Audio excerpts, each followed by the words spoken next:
Nous sommes en plein désert de Dubaï, au milieu de rien, on y célèbre ici le rugby à 7, une ambiance surréaliste qui attire des milliers de fans sur 3 jours de compétition.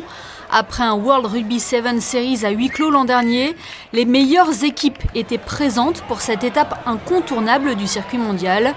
En marge de ce tournoi majeur, des compétitions de catégories différentes. Monaco participe cette année à 2 d'entre elles, le tournoi Invitation avec les Impies et l'Open avec les Houmoussa. S'il y a bien évidemment un challenge sportif, l'objectif est avant tout le partage car ces 2 équipes sont composées de joueurs et joueuses expérimentés et de jeunes monégasques. La problématique est différente pour les filles et les garçons. Les filles, c'est la première édition, elles sont débutantes. Donc elles sont à un niveau moindre, donc on a pris surtout sur l'assiduité et la performance aux champions d'Europe. Les garçons c'est différent, on est vraiment sur du très très haut niveau, donc sans cacher la vérité, ils auront peu de temps de jeu, c'est surtout leur donner une grosse expérience. C'est pour ça qu'on a pris des très jeunes joueurs à fort potentiel, dont 2 jouent dans des clubs pro. Pour la 4e fois, les Impies fouleront les terrains de Dubaï. Leurs bons résultats des années précédentes les ont promus au tournoi Invitation, soit le niveau au-dessus. La Fédération monégasque de rugby avait fait le recrutement en conséquence, mais la crise sanitaire est venue contrarier ses plans. Privé de plusieurs joueurs, notamment sud-africains, Terry Bouraoua, ancien capitaine de l'équipe de France à 7 aux Jeux de Rio en 2016, est venu renforcer les rangs à la dernière minute. D'un côté, l'expérience, de l'autre, la jeunesse avec Kélian Giroud et surtout son audace.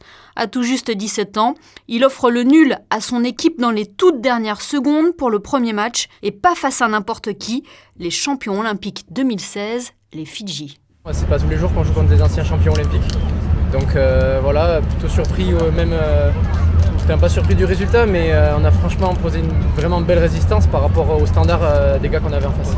Ça apporte beaucoup de confiance aussi. Ouais, je pense qu'on a vraiment une belle équipe et en plus, techniquement parlant, on n'a pas joué je pense à notre meilleur niveau, donc on va continuer à progresser, à monter en puissance jusqu'à la fin du tournoi. Et cette montée en puissance, ils la prouveront avec une victoire contre les Allemands qui, contrairement aux Impies, jouent ensemble tout au long de l'année.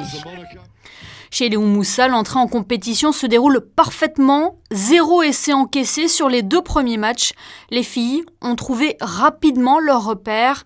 L'alchimie est là et c'est bon pour la confiance. Hyper fier, tout le monde a pu rentrer. On fait le taf en première mi-temps pour que tout le monde puisse rentrer après. Tout le monde participe à la fête et c'est super. Vendredi 3 décembre, la chaleur est toujours là, même au petit matin. Les Houmoussa ont rendez-vous pour leur dernier match, rencontre qualificative pour les quarts de la Cup. Le réveil ce matin, il était un petit peu tôt, mais là, ça y est, on est lancé. Et le feu, après, il n'y a qu'un match à jouer, donc on donne tout aujourd'hui, puis on garde des forces pour demain, pour aller chercher la finale à la fin. Si les 2 premières rencontres ont été des formalités, la dernière de cette poule sera moins aisée, mais tout aussi à leur portée. Elle reste invaincue depuis le début du tournoi. Le niveau technique des filles, de nos filles, a fait la différence. Après, on est rentré un peu moins fort dans ce match-là que dans les 2 d'hier. Mais ouais, c'est notre niveau technique et la fraîcheur de nos filles, je pense. Les Impies, eux, veulent marquer le coup après une journée sans défaite la veille. Ils affrontent aujourd'hui des Russes surmotivés. Les Russes, ça va être un peu le même schéma que les Allemands, très structurés, sans génie, mais c'est répéter des efforts, ils sont raides au contact. Voilà, ça va être plus le format du 2e match que contre les Fidjiens. Et les Russes leur auront en effet causé des difficultés. Les Impies ont du mal à trouver la faille et le fait d'être en effectif réduit ne rend pas la chose simple. Malgré de bonnes choses, en 2e mi-temps, ils s'inclinent 26-12. We really wanted to win that one, but I think, like I said, we only met this week playing against a team that have been playing together for long. I think the boys gave a good show in the second half. First half was a bit because we didn't get the ball. But I think second half, the guys played very well.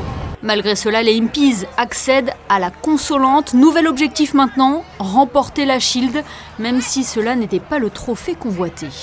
Samedi 2 décembre, l'aventure des filles s'arrête aux portes des demi-finales. Après un parcours sans faute permettant à l'entraîneur Fabien Camin de faire jouer tout son effectif, les Houmoussa butent sur les Mo Sisters Scorpions.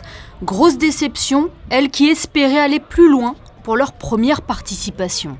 Et merci parce que personnellement je me suis dépassée pour venir ici, pour partager cette aventure avec vous, juste parce que j'avais envie de partager une aventure humaine et je l'ai eu et merci les filles, vraiment merci. Et sincèrement déçue, on a fait 2 belles premières journées et là on avait envie d'aller plus loin, on avait envie que le collectif puisse jouer et malheureusement manque de patience comme l'a dit Fabien et c'est comme ça, c'est les joies du set, ça va vite, ça peut vite s'effondrer, mais c'est pas grave, on a tout donné, on a participé pour la première fois à une belle compétition. Et voilà, c'est une belle expérience, on verra l'année prochaine. Tout repose désormais sur les Impies en finale de la Shield. C'est la guerre des nerfs à ce jeu, c'est ça. C'est à celui qui, avec la fatigue, arrive à s'en sortir, quoi. C'est ça, on est tous fatigués, eux, nous, mais c'est celui qui va avoir le ballon, encore plus que la première journée, parce que quand on a le ballon, on se fatigue un peu moins, c'est la réalité.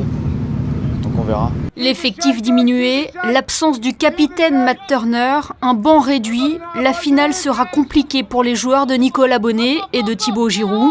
Même si l'envie de remporter un premier titre pour Monaco est là, la coupe s'éloigne, défaite contre les Apaches 26-7. We're going to come back bigger and stronger next year. So they should be proud. I'm proud. Voilà l'histoire des Impies et des Houmoussa, l'Emirates Dubai Sevens, 2 équipes qui auront tout donné. Malgré l'intensité des matchs, malgré la conjoncture, elles viennent de vivre l'une des plus belles aventures que seul le sport peut offrir.